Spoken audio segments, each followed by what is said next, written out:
పెద్ద తలనొప్పిరా బాబు. ఎంతసేపు ఇండియా మీద పడి ఏడవడమేనా లేదా దాడులు చేయడం? ఈ పాకిస్తాన్ వాళ్ళకి ఇంకా ఏ పని పాట ఉండదా భయ్యా? కర్మరా మామ. ఏదో పెహల్గాం గురించి మాట్లాడుతున్నా అనుకునేవు. నేను 1947 నాటి కాలం నుంచి ఈ క్షణం వరకు పాక్ చేసిన పాపాల చిట్టా గురించి చెప్తున్నా భయ్యా. ఆ చిట్టా ఏంటో ఏదో ఒకసారి డీటెయిల్స్ చెప్తా వినండి భయ్యా. 1947లో దేశ విభజన సమయంలోనే ఇండియాపై పాక్ దాడులకు దిగింది. ఈ రెండు దేశాల మధ్య ఫస్ట్ టైం వార్ జరిగింది అక్కడే, ఆ టైంలోనే. ఆ తర్వాత 1965, 1971, 1999లో ఇండియా పాక్ వార్కు దిగాయి.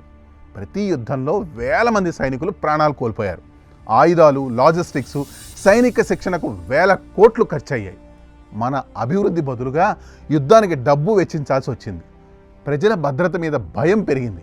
ఇంత చేసి పాకిస్తాన్ ఏమైనా సాధించిందా ఏమో, నాకైతే తెలియదు. ఇలా యుద్ధాలు చేయడంలోనే పాక్ ఆగలేదు. అది కేవలం పాకిస్తాన్కి పార్ట్ టైం జాబ్ మాత్రమే. ఫుల్ టైం జాబ్ వేరే ఉంది భయ్యా. సమయం సందర్భం లేకుండా ఉగ్రదాడులు చేస్తున్న పాక్ రియల్ జాబ్. పాకిస్తాన్ నుంచే ఉగ్రవాదులు భారత్లోకి ప్రవేశించి బాంబు పేలుళ్ళు, కాల్పులు చేశారు. ముంబై 26/11, పఠాన్కోట్, యూరి లాంటి దాడుల్లో ఎందరో అమాయకులు చనిపోయారు.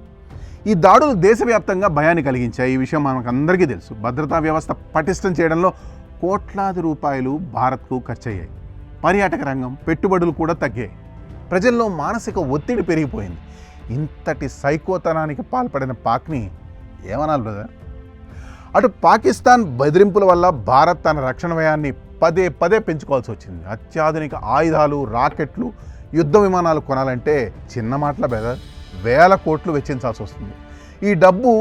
ఇదే డబ్బు ఏది ఇట్లా ఆయుధాలు కొన్న డబ్బు విద్య, ఆరోగ్యం లాంటి రంగాలకు వెళ్తే దేశం ఎంత అభివృద్ధి చెందుతుందో ఆలోచించండి.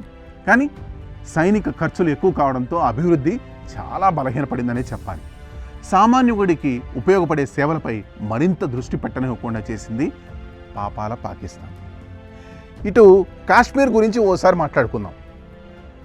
మొన్నటి పహల్గాం దాడి కూడా జరిగింది అక్కడే కదా.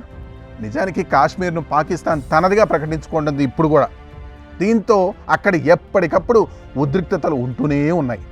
అక్కడి ప్రజలు నిత్యం పీల్చే ఆక్సిజన్ కన్నా ఉగ్రవాద ముప్పుతో మాత్రం కంపల్సరీ ఉంటారు. అనేక మంది జవాన్లు, పౌరులు ప్రాణాలు కోల్పోయారు. పర్యాటక రంగం పూర్తిగా నాశనం అయిపోయింది. అంతేకాకుండా భారత్ని అంతర్జాతీయంగా కూడా ఈ సమస్యపై జవాబుదారీగా నిలబెట్టింది పాకిస్తాన్. ఇక పాకిస్తాన్ స్థాపన వెనక హిందూ ముస్లిం విభేదాలే కారణం కావడంతో మన దేశంలో కూడా మరింత మత వివాదాలు పెరిగిపోయాయి. కొన్ని సంఘటనలు దేశంలో మత విద్వేషాలు రెచ్చగొట్టబడుతూ ఉన్నాయి. కొన్ని వర్గాలు పాకిస్తాన్ను మద్దతు ఇస్తున్నాయి అని అంటే అర్థం చేసుకొని ముస్లిం సమాజంపై అనుమానం పెరిగింది. అది దేశ సమైక్యతకు పెద్ద అడ్డంకిగా కూడా మారిపోయింది. శాంతియుతంగా కలిసి ఉండే వాతావరణం కూడా భారతదేశంలో దెబ్బతినడం నిజంగా విచారకరం. ఇక పాకిస్తాన్ కారణంగా భారత్కు మధ్య ఆసియా దేశాలు, ఆఫ్ఘనిస్తాన్తో ప్రత్యక్ష రహదారి మార్గాలు లేకుండా పోయాయి. వ్యాపార అవకాశాలు అసలు లేకుండానే పోయాయి. తక్కువ ఖర్చుతో వెళ్లే మార్గాలు పాకిస్తాన్లో ఉండడంతో మళ్ళీ సముద్ర మార్గాన్నే ఆధారపడాల్సి వచ్చింది. దీనివల్ల రవాణా ఖర్చు కూడా పెరిగింది. ఈ గ్యాప్ వల్ల చైనాకు వ్యాపార ప్రయోజనాలు దక్కాయి.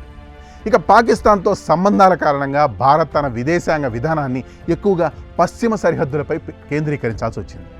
దీనివల్ల అంతర్జాతీయంగా పాకిస్తాన్కు మద్దతు ఇచ్చే దేశాలతో భారత్కు సంబంధాలు క్లిష్టంగా మారిపోయాయి.